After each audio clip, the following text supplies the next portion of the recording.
Hey, bonjour à tous, bienvenue pour cette nouvelle vidéo. Je suis content de vous retrouver durant ma pause. Tranquillement, on est sur une aire d'autoroute et vous avez une super vue sur les poubelles ici. C'est pas très grave, on va parler aujourd'hui du processus d'achat en Chine.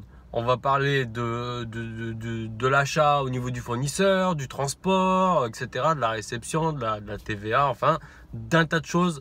On va essayer de faire un condensé pour que ce soit pas trop long parce qu'il faudrait vraiment énormément de temps en fait pour vraiment couvrir le sujet de A à Z. Néanmoins, je vais essayer de vous donner un maximum d'éléments. Alors tout d'abord, avant d'importer quoi que ce soit, sachez que vous devez être, en tout cas importé, en dehors de l'Union européenne. Vous devez avoir une société qui est immatriculée et vous devez faire une demande d'un numéro EORI. Alors c'est simple, vous allez sur Google, vous tapez faire une demande EORI, etc. Vous allez trouver. Ce numéro-là va vous être demandé soit par votre fournisseur qui le communiquera au transitaire, au transporteur, soit c'est les douanes qui vont vous le demander à réception en France. Donc ça, il vous le faut. C'est obligatoire. Ensuite, vous allez chercher un fournisseur qui se trouve donc généralement en Chine pour acheter au meilleur prix. Moi, je vous conseille vraiment de passer par Alibaba. Je vous invite vraiment à vous concentrer là-dessus. C'est vraiment la plus grosse plateforme. Alors évidemment, il y en a d'autres, etc. Mais la plupart, de toute façon, seront sur Alibaba. D'ailleurs, je ferai une vidéo là-dessus pour vous expliquer comment je trouve des super fournisseurs et surtout ne pas se tromper et vraiment être sûr au maximum, presque à 100% que notre fournisseur est bon et qu'on ne va pas se faire niquer. On y reviendra dans une autre vidéo. Alors, une fois que vous avez votre fournisseur, vous allez pouvoir passer commande chez lui. J'ai une petite chose quand même que j'ai oublié de vous dire. AliExpress, ça peut être une bonne plateforme pour passer également vos commandes. C'est largement utilisé pour le dropshipping, mais il n'y a pas que ça. Parfois, il y a quand même des vendeurs, il y a beaucoup d'annonces où vous pouvez acheter en lot de 50 ou 100 pièces ou 1000 pièces. Pourquoi ? Parce que parfois, c'est trop long de chercher un fournisseur juste pour un pauvre produit. Alors certes, vous allez payer un petit peu plus cher en passant par AliExpress, mais au moins ça va être rapide et ça a le mérite de faire le travail en fait assez facilement. Voilà, vous cherchez un vendeur qui a au moins 3 diamants. Sur AliExpress, vous avez des médaillons, des diamants et ensuite vous avez les couronnes. Donc les médaillons c'est le plus faible et les couronnes c'est le top. Je vous conseille de partir sur un fournisseur qui a une expérience avec des diamants. En fait, ça détermine son niveau d'expérience par rapport aux commandes qu'il a eues, etc. Et aux points qu'il a cumulés. Et je vous conseille de partir sur au moins minimum 2 diamants, voire 3. Moi je me base à partir de 3-4 diamants et je cherche idéalement des couronnes. Franchement, pour être sûr du fournisseur AliExpress. Après, je regarde un petit peu les évaluations, etc. Mais ça a le mérite, si vous voulez acheter juste un produit et pas vous prendre la tête à chercher un fournisseur juste pour une petite commande comme ça pour quelques pièces, bah vous ne prenez pas la tête, vous allez sur AliExpress, c'est une bonne solution. Et surtout si vous débutez et que vous voulez pas vous enquiquiner à chercher un fournisseur, etc. Ça peut être une option à envisager. Donc allez, on continue. Lorsque vous passez commande chez votre fournisseur, ce que je vous conseille de faire, c'est d'utiliser un bon de commande, même s'il est dégueulasse sur Excel, etc. C'est pas grave, je vous conseille vivement de le faire. Pourquoi ? Parce qu'en fait, ça va vous permettre, vous, de vous affranchir de certains problèmes qui pourraient y avoir, qui seraient liés à l'importation en fait. Dans une autre vidéo, j'en parle, ça doit être le titre, je crois que c'est attention douane, achat en Chine, etc. Enfin, vous regardez, vous allez trouver où j'en parle plus longuement.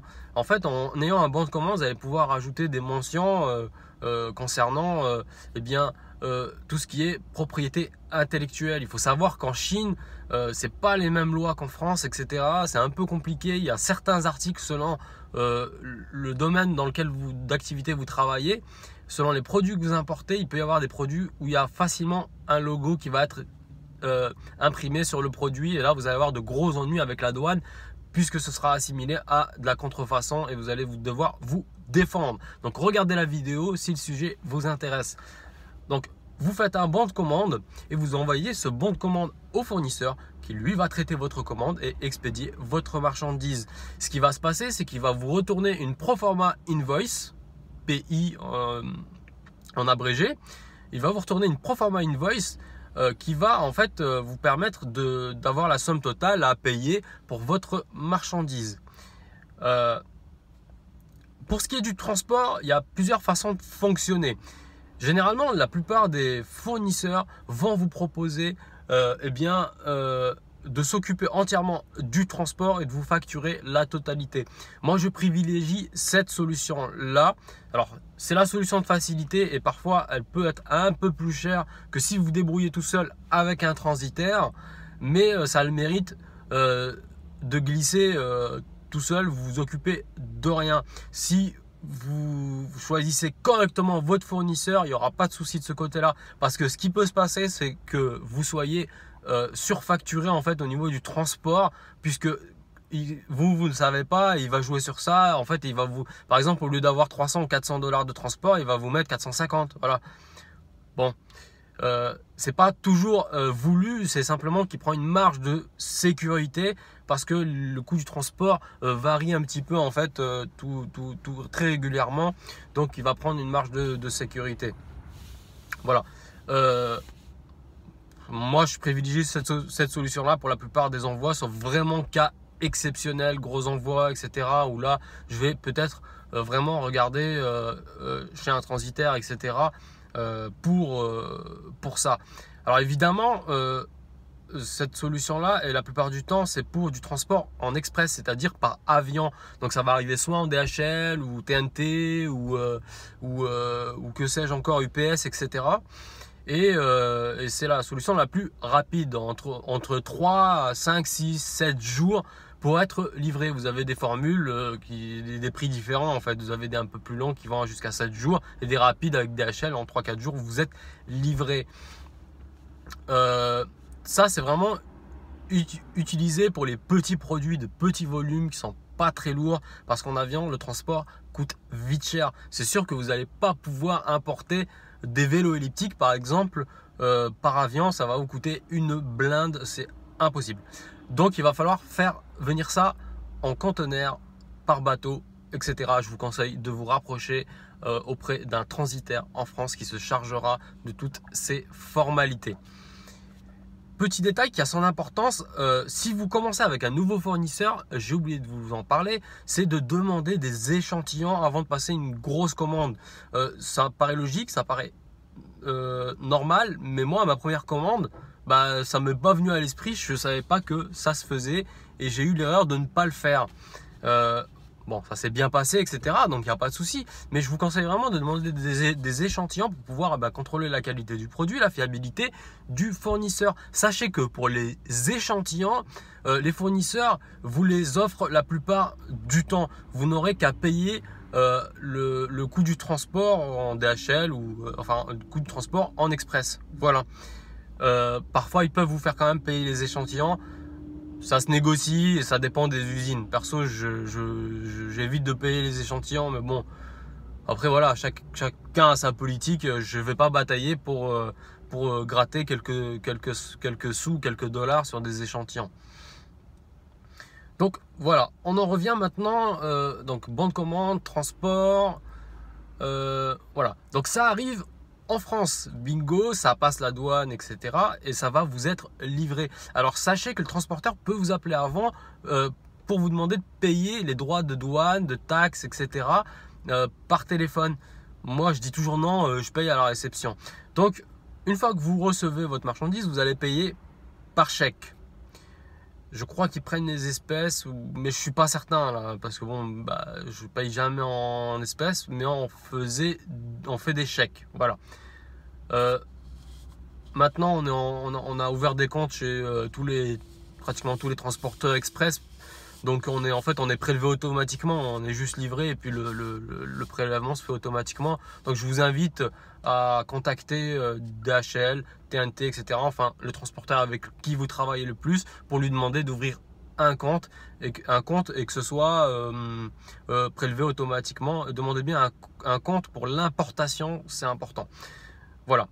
Donc ensuite, alors pour ce qui est des droits de douane, taxes, etc., en fait, ça va dépendre de votre produit, de la catégorie du produit. Ça, vous pouvez le savoir en demandant au fournisseur quel est le code TARIC.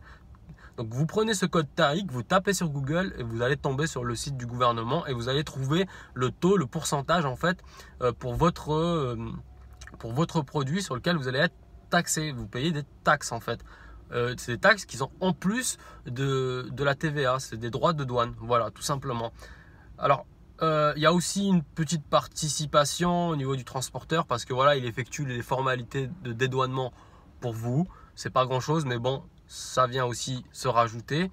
Et évidemment, la TVA qui est de 20% du montant des produits que vous importez.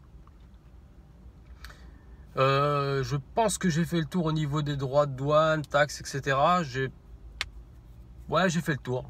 Je pense qu'on a fait le tour. Il n'y a plus rien à dire. Alors attention, point d'attention, je mets un point d'honneur à vous dire de faire attention à ce que vous importez. Sachez que vous êtes responsable à 100% de tout ce qui rentre sur le territoire français. Parce que c'est vous qui l'achetez, qui le faites rentrer en France. Quoi qu'il en soit, c'est vous qu'on viendra emmerder. Si vous prenez des produits électroniques qui se branchent à une prise, etc., si ça fout le feu à une baraque, c'est vous qui allez être emmerdé, c'est vous qui avez importé les produits. Ça, c'est vraiment, il faut vraiment faire attention à ça. Tout ce qui est contrefaçon, tout ce qui peut être assimilé à de la contrefaçon, méfiez-vous de tout ça. Les produits en contact avec la peau, etc., il faut vraiment faire attention avec ça. Surtout quand on débute, il y a des produits à vraiment éviter parce que ça va vous amener du SAV, ça va vous emmener ça va vous apporter des emmerdes, etc., etc. Écoutez, on arrive à la fin de la vidéo. Je vous remercie de l'avoir suivi. Si vous l'avez apprécié, pensez à me laisser un pouce bleu et pensez également à vous abonner parce que je vais continuer de partager avec vous des super astuces et des super conseils concernant le e-commerce et l'importation depuis la Chine. Moi, je reprends la route. À très bientôt. Ciao.